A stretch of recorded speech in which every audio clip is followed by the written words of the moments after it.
Donc, bonjour tout le monde. Là, je ne vois plus ma propre vidéo. OK. Ouais, bonjour tout le monde. Ouais, désolée, j'ai fait une petite combine parce que j'ai un problème avec la prise jack de mon ordi. Fait que là, je suis comme doublement là dans le Zoom pour pouvoir avoir comme le micro de mon téléphone puis mon ordi, mais tout ça va fonctionner très bien. Salut! Donc, enchantée. Moi, je m'appelle Béatrice. Je suis une étudiante à la maîtrise dans le groupe de systèmes complexes, systèmes et réseaux complexes de l'Université Laval. Un jour, je vous parlerai sûrement de plus en détail de ma recherche, mais là, pour aujourd'hui, j'ai juste préparé un genre de micro-dépannage parce que je m'attendais à ce qu'il y ait des problèmes techniques. Donc, voilà. Juste pour commencer et tester tout ça avec le Zoom, je vais dessiner une esperluette. Oh, voilà. C'est pour ça qu'on fait ça. Ici. Le tactile. Voilà. Donc, ça, c'est un de mes symboles préférés. C'est absolument pas un symbole mathématique, mais ça s'appelle une esperluette, ce qui est vraiment joli. Donc, voilà. Le test est fait. C'est un succès. On peut maintenant commencer pour vrai.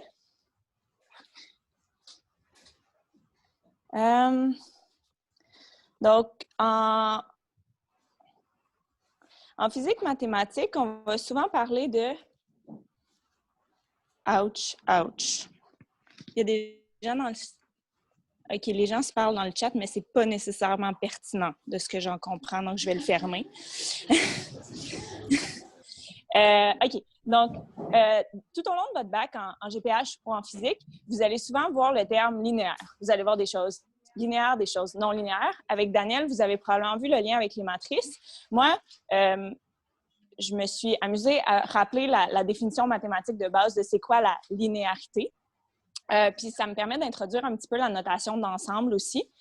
Je tiens à mentionner que l'année passée, j'avais préparé des beaux PDF de dépannage que je vais vous fournir aussi par la suite. Je vous encourage à prendre des notes parce qu'il y a peut-être des mots que je vais utiliser maintenant qui vont vous sembler plus clairs que ceux que j'ai écrits dans mon dépannage, mais stressez-vous pas avec le contenu, vous allez y avoir accès.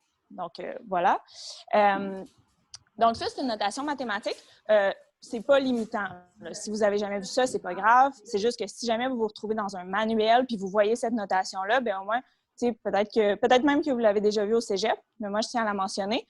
Donc, ce que ça signifie ici, c'est que f, c'est une fonction qui envoie des objets de l'ensemble X vers d'autres objets de l'ensemble X, tout simplement. Puis, notamment, comment ça agit, c'est que ça prend un X, qui est un élément de l'ensemble, puis ça l'envoie vers une fonction de X. Donc, ça peut sembler un peu redondant, tout ça, surtout pour un exemple aussi simple, mais parfois, ça peut vraiment clarifier les choses, d'avoir en tête d'où est-ce que les objets partent et où est-ce qu'ils s'en vont, puis exactement ce qui se passe lorsqu'on passe d'un ensemble à l'autre. J'ai un meilleur exemple un petit peu plus loin. Ici, pour mon exemple très, très simple, on dit que la fonction f est linéaire si et seulement si, bien, f de x plus y est égal à f de x plus f de y. Donc, c'est vraiment juste ça. Mais étant donné que vous allez avoir des cours de système linéaire, des choses comme ça, c'est vraiment juste, lorsqu'on prend la fonction de l'addition, c'est l'addition des fonctions. Ça, c'est la linéarité. Il y a une autre propriété qui s'ajoute lorsqu'on travaille dans un espace qui s'appelle un espace vectoriel, mais ça, c'est vraiment comme l'idée de base de la linéarité. Si on a un petit exemple, à partir de cette définition mathématique-là, admettons qu'on s'intéresse à des fonctions des nombres réels, notamment une fonction qu'on connaît quand même assez bien, qui est le logarithme. Bien, on peut tout de suite voir que, donc ici, la fonction du logarithme, ça prend des réels positifs, parce que le logarithme de 0 n'existe pas, puis ça l'envoie dans les réels. Donc ça, c'est la notation d'ensemble. Puis, en particulier, bien, le log x plus... Okay.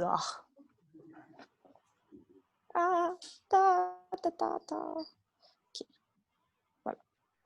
Moi, je n'ai pas encore découvert comment effacer le tableau, fait que je fais des CTRL-Z sur mon ordinateur quand il y a un problème. Log de x plus y. Évidemment, vous avez appris que c'est le log C'est vraiment pas ça le symbole que je voulais écrire. Log de x fois log de y.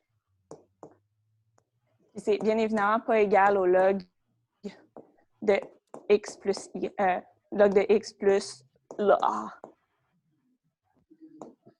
Tout ceci est très awkward. Voilà. Donc, c'est pour ça qu'on dit que la fonction logarithme n'est pas linéaire. J'ai un autre exemple plus bas qui est juste la fonction rationnelle. Mais là, sans, très rapidement, là, 1 sur x plus y. Ouah.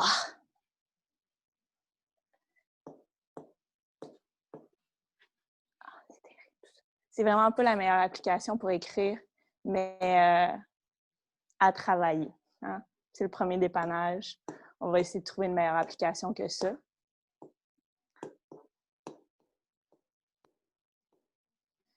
Et voilà. Donc, c'est pour ça qu'on dit que la fonction rationnelle, la fonction logarithme ne sont pas linéaires, au sens le plus comme général du terme.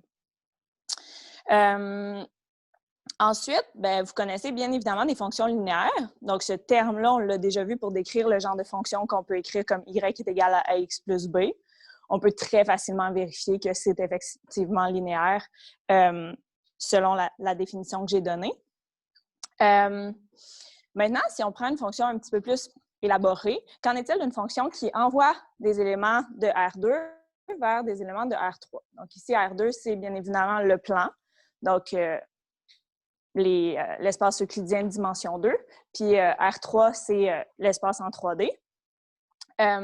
Cette fonction-là va tout simplement la définir par H prend un vecteur x, y, puis l'envoie vers un vecteur en 3 dimensions qui est défini comme ça.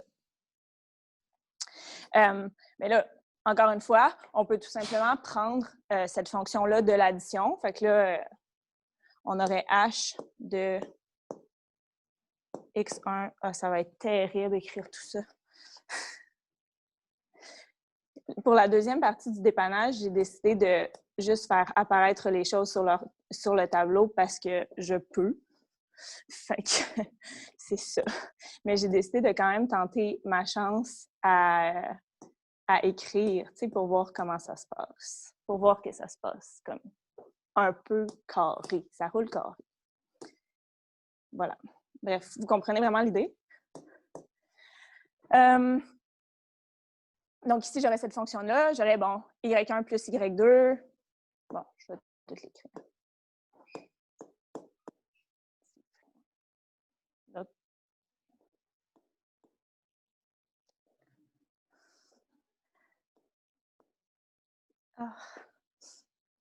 je vais abandonner. Ça va être ça. Je suis vraiment désolée, guys. Bref, x1 plus... Ouais, c'est une bonne idée.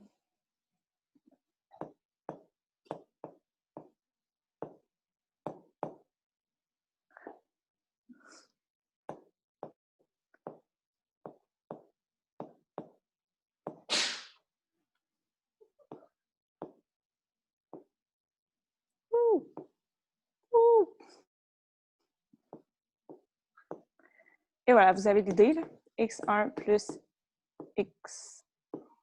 Wesh. Fait qu'on va garder l'écriture au tableau pour les choses vraiment pertinentes. Puis là, évidemment, ça, je peux le décomposer en la somme de deux vecteurs de dimension 3. Fait que là, j'ai tout simplement d'une part y1 moins 2x1 plus... Ouais, je le fais encore, j'écris encore trop petit. y1 puis x1, ça c'est un plus. C'est vraiment pas le bon symbole, ça. Je vais écrire un égal. Plus, ben là, je vais tout simplement écrire h de... Peut-être que je peux me tasser. Non, c'est la fin des haricots.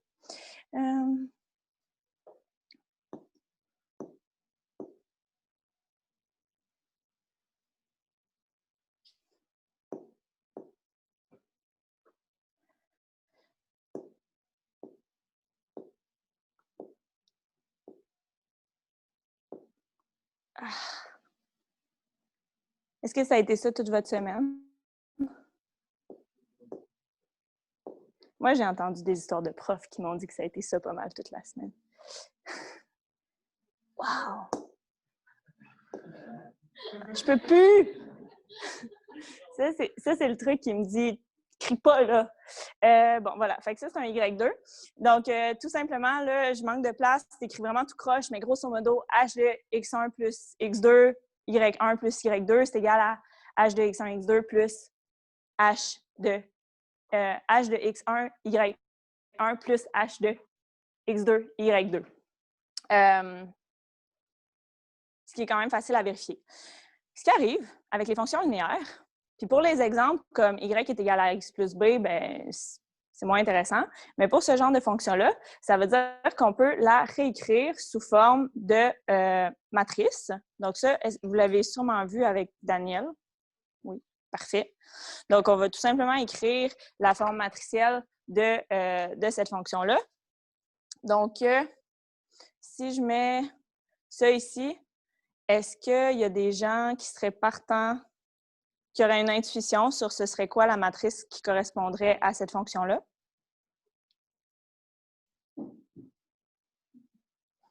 C'est les gens en classe. Ça s'adresse aux gens en classe parce que je n'ai pas assez de concentration pour lire des réponses comme ça sur Zoom. Donc, admettons que je dis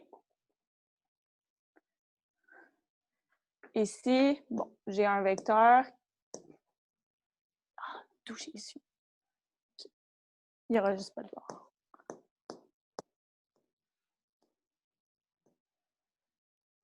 Et je veux représenter ma fonction par une matrice A.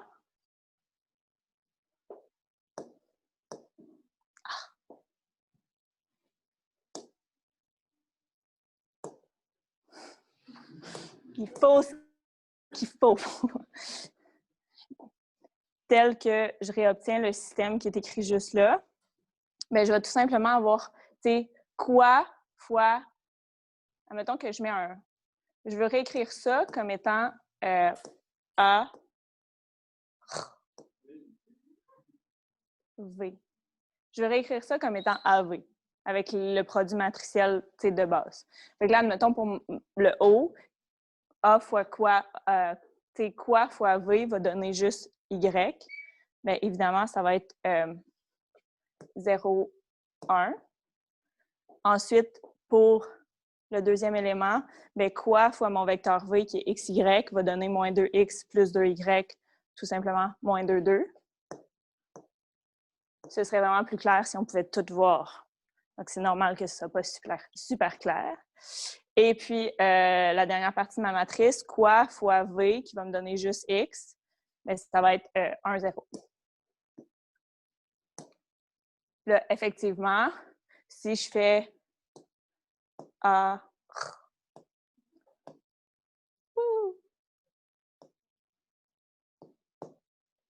bien, ça va me donner 0 fois X, 1 fois Y. Puis ça, moins 2X fois 2Y, plus 2Y.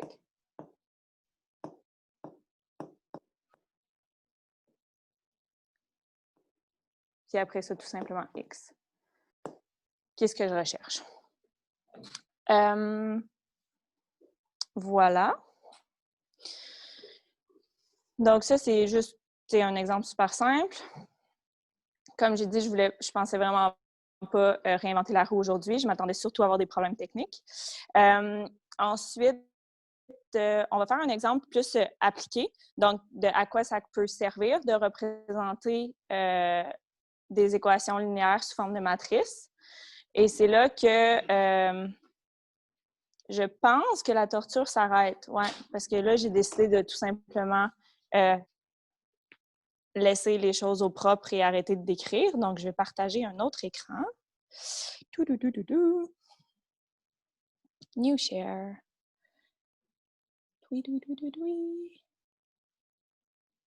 Ceci.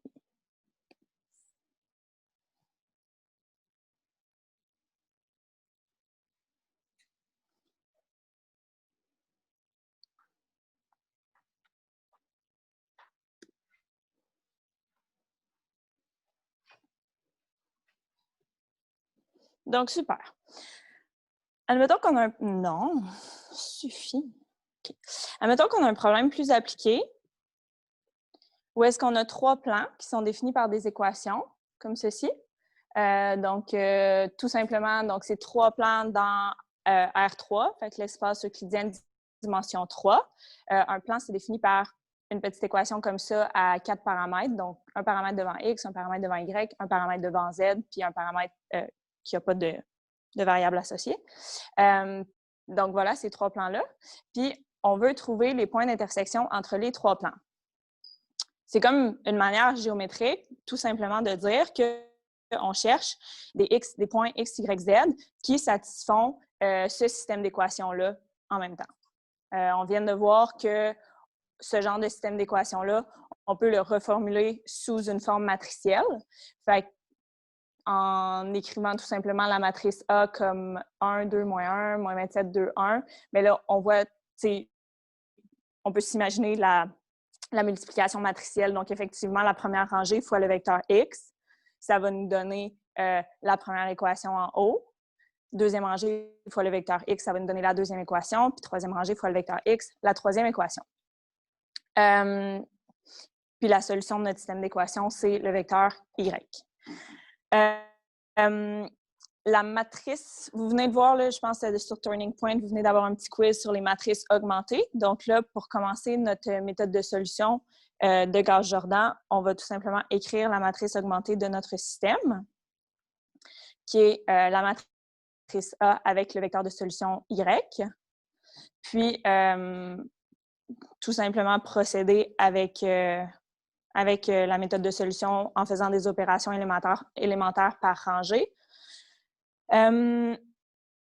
Donc, tout d'abord, l'objectif ici, c'est vraiment d'obtenir pour Gauss-Jordan, si vous vous rappelez bien, c'est vraiment d'obtenir, de faire des manipulations de sorte qu'on se retrouve avec l'identité à gauche, puis la solution de notre système d'équations à droite. Donc voilà, on peut commencer par tout simplement ajouter, prendre R3 puis l'envoyer à R3 plus R1 afin d'obtenir un certain nombre de zéros. Donc, ça nous donne effectivement, on retrouve le premier zéro en bas à gauche là, que l'on recherche en quelque sorte. Ensuite, on peut ajouter un autre zéro à l'élément où il y a actuellement un moins 27 en rajoutant à la rangée 2, 27 R1. Ça, je tiens à préciser que normalement, je fais des dépannages comme plus traditionnels où j'écris tout au tableau. Puis ça, c'est la partie la plus terrible, genre parce que c'est vraiment long à écrire, puis je fais toujours des petites fautes puis tout. Fait que c'est un peu paresseux, mais en même temps, je suis contente en ce moment de juste pouvoir faire apparaître les choses. Donc voilà, ça nous permet de retrouver un zéro à l'élément où il y avait précédemment moins 27. Ensuite, la prochaine étape, c'est tout simplement de faire apparaître un 1 à l'élément où il y a actuellement un 52 en divisant la deuxième rangée par 52. Voilà. Ensuite, on peut tout simplement soustraire R2 à R3 afin de faire disparaître, si on veut, le 1 qui est en bas au milieu. Puis là, il nous reste juste... Là, techniquement, si on faisait juste une élimination de Gauss, puis qu'on cherchait à avoir une matrice échelonnée, là, en ce moment, on aurait une matrice échelonnée, si je ne me trompe pas. Si on voulait tout simplement avoir une matrice échelonnée réduite, il nous resterait juste à multiplier la troisième rangée par 2. Comme ça, on aurait des 1 sur la diagonale. Puis là, ce serait facile de trouver notre solution en faisant comme quelques substitutions. Nous, ce n'est pas ça qu'on veut. On veut vraiment comme faire Gauss-Jordan au complet. Fait qu'on va continuer. Donc voilà, R2 est envoyé à R2 plus R3 afin de perdre le moins 1/2. Donc là, notre deuxième rangée est réglée.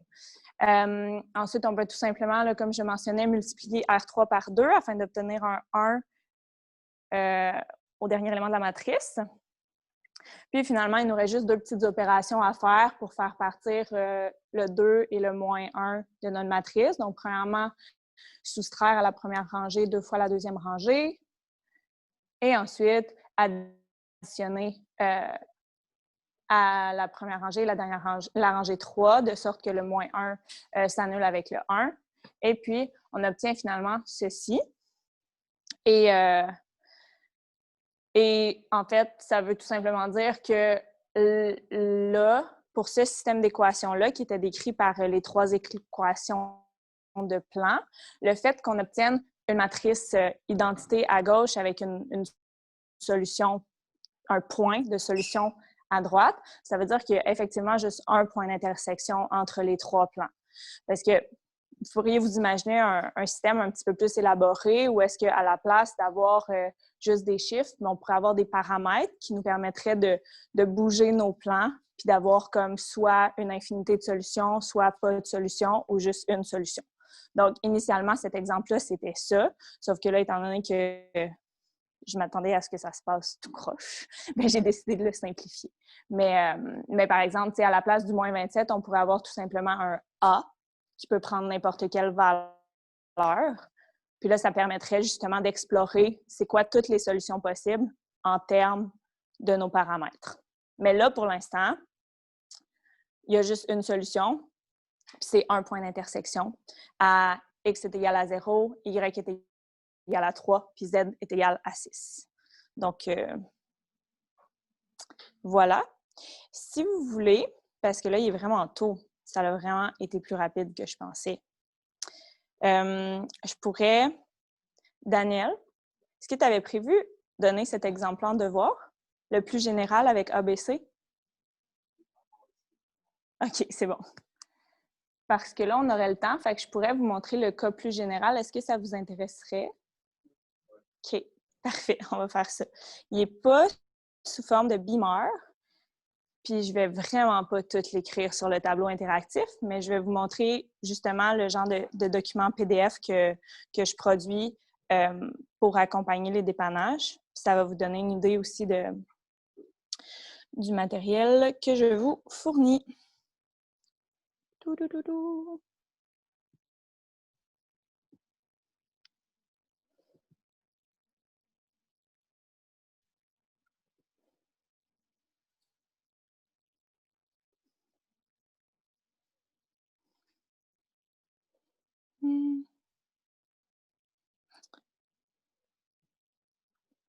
Fait que là, pour tout le monde, là, autant les gens à distance que les gens en classe, c'est bien évidemment pas du tout optimal parce que c'est juste comme un document.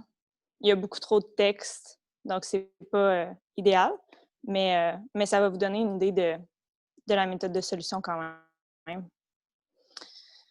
Voilà.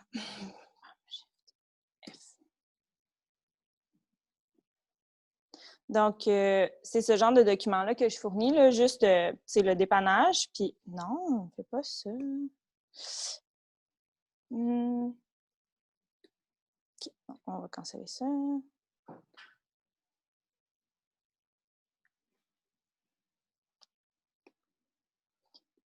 Puis, voilà, pardon. Donc, je m'amuse à mettre une petite citation parce que c'est le fun, puis il y a plein de gens intelligents qui ont dit des belles choses. Fait que je vous partage une petite citation, puis là, ben, je présente le problème. Puis ça, en passant, je le fais avec un logiciel, ben, c'est pas un logiciel, justement, un outil de traitement de texte qui s'appelle LaTeX. Est-ce que vous en avez déjà entendu parler? Oui, sûrement. Oui et non. Bien, vous savez qu'Antoine va vous en parler pour le dépannage de PM2, fait que vous allez en savoir plus. Mais l'année passée, pour les premières, j'avais fourni mon template de devoir, là, comme ça, là, vraiment simple, avec juste comme le cours, le nom, vraiment minimaliste. Puis je pense qu'Antoine va vous le présenter tantôt, là, fait que ça va démystifier un peu plus la chose. Donc voilà. Comme je vous disais, le problème de l'intersection entre 3 plans qu'on voit juste ici, là, on pourrait le formuler justement en termes de paramètres arbitraires. Fait ici, les x, y, z, ça reste des points de R3, puis les paramètres ici A, B et C, c'est justement des choses qu'on peut varier pour avoir différentes sortes de solutions. Puis, comme je disais, le nombre de points d'intersection dépend de A, B, C.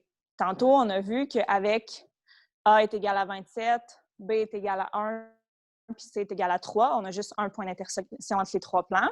Mais tu sais, par exemple, ben, on va voir plus loin des exemples où est-ce que justement les plans se superposent. Fait que là, on a une infinité de solutions ou autres.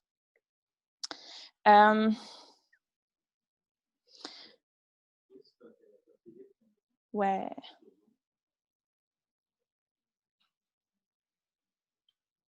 Exactement, Marc-Antoine.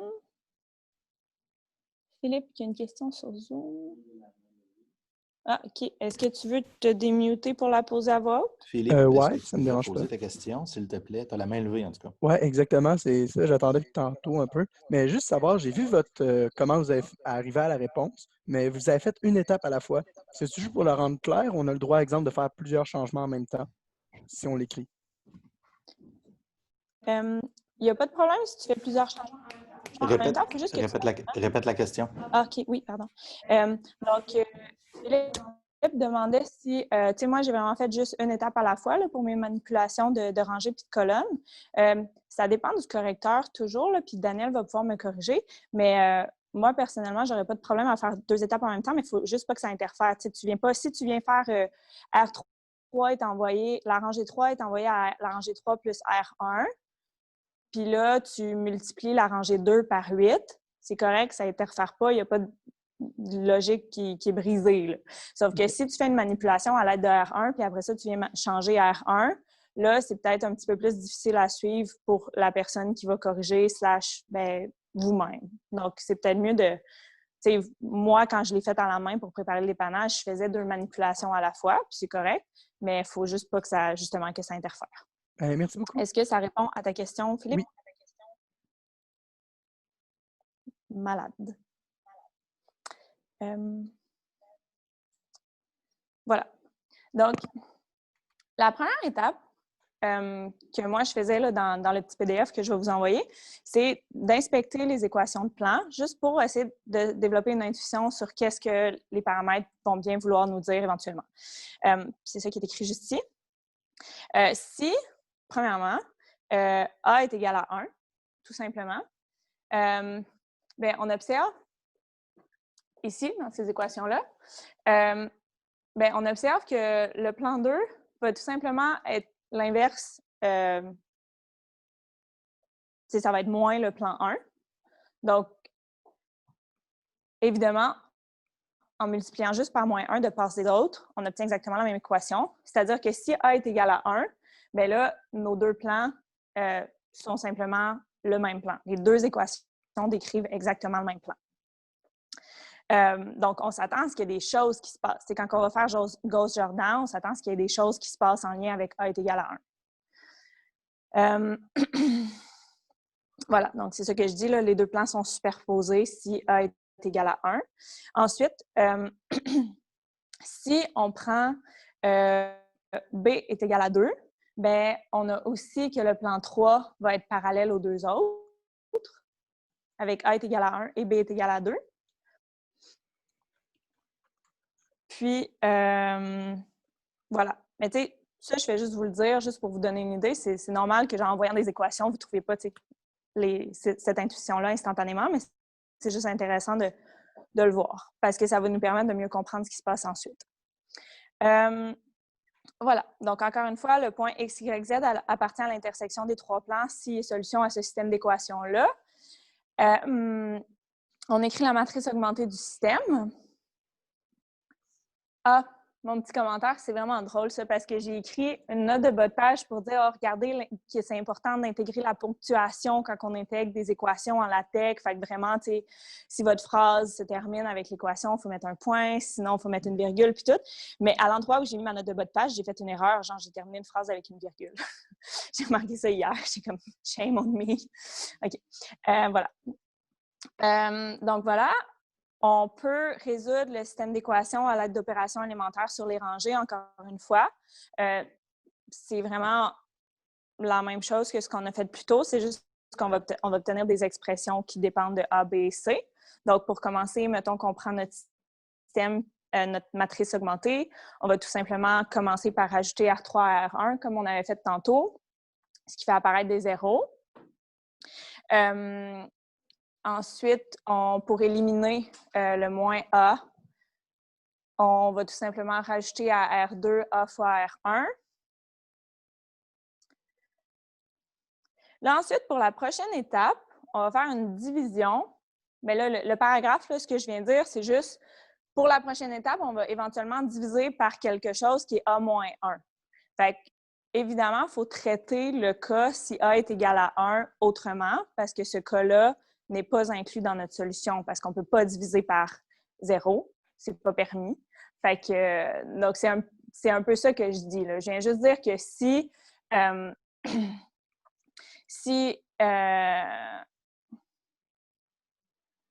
voilà, si B est égal à 2 puis C est égal à 0, la troisième ligne correspond à 0 plus 0 plus 0, ce qui ne peut être vrai que si C est égal à 0. Fait en présupposant des choses, on peut obtenir une contradiction. Fait que ça veut dire que le système n'a pas de solution ou qu'il est inconsistant. Mais on va le voir. Donc ça, on le voit. Si notre troisième ligne, si jamais dans votre solution de système d'équation, je vais le dire en mots là, à la place d'essayer de me lire puis tout, là, si jamais dans votre solution, vous obtenez une affaire qui n'a pas de bon sens, genre 0 est égal à 2, bien ça veut dire que vos plans intersectent pas, que votre système n'a pas de solution, qui est inconsistant. Donc, c'est pas que vous avez peut-être fait une erreur, parce que c'est vraiment facile de faire des erreurs quand on fait ce genre de choses, mais c'est peut-être aussi que votre système n'a juste pas de solution. Voilà. Mais bon, en excluant ces cas-là, en disant, bon, bien, disons que A n'est pas égal à 1, on continue notre solution. On envoie tout simplement la deuxième rangée à la deuxième rangée divisée par 2 fois A moins 1, de sorte qu'on obtienne un 1 sur la diagonale pour la deuxième rangée. Et ensuite, on va tout simplement éliminer notre 2 moins B, encore une fois, en divisant R3 par 2 moins B. Comme vous pouvez le voir, je vais faire 2 opérations parce que je fais une opération sur R1 puis une opération sur R3. Mais les deux, ça ne vient pas interférer parce que les deux, je les fais à l'aide de la rangée R2. Là. Mais c'est vraiment une question de logique. Là. C'est pas... Voilà. Donc, justement, je vais venir tout simplement éliminer...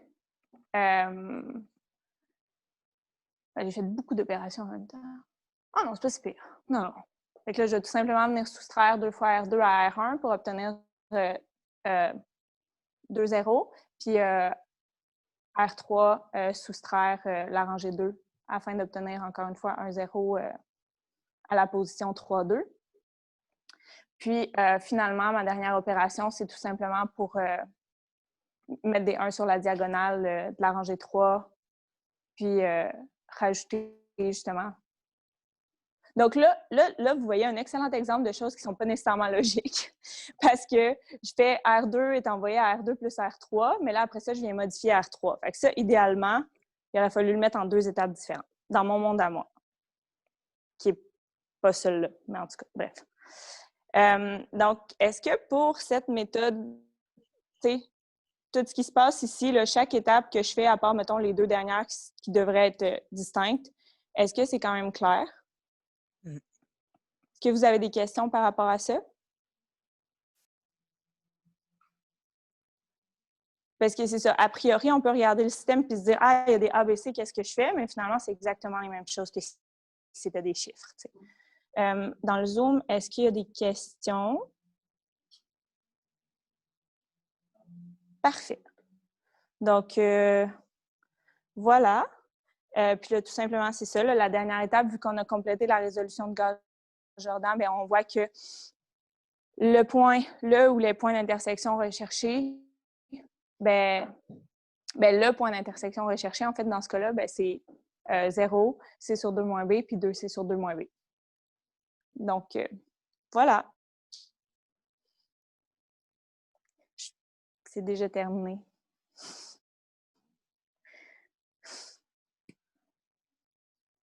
A priori, vous allez pouvoir voir beaucoup plus de matière parce que l'année passée, mes dépannages prenaient toujours plus de temps. Là, c'est le premier dépannage de toute ma vie où il prend moins de temps. Puis en plus, j'ai eu le temps de montrer des nouvelles choses. Fait que vous allez voir probablement plus de choses que les autres étudiants avant vous. Vous êtes chanceux. Merci beaucoup de m'avoir écouté. Bonne fin de journée. Merci beaucoup.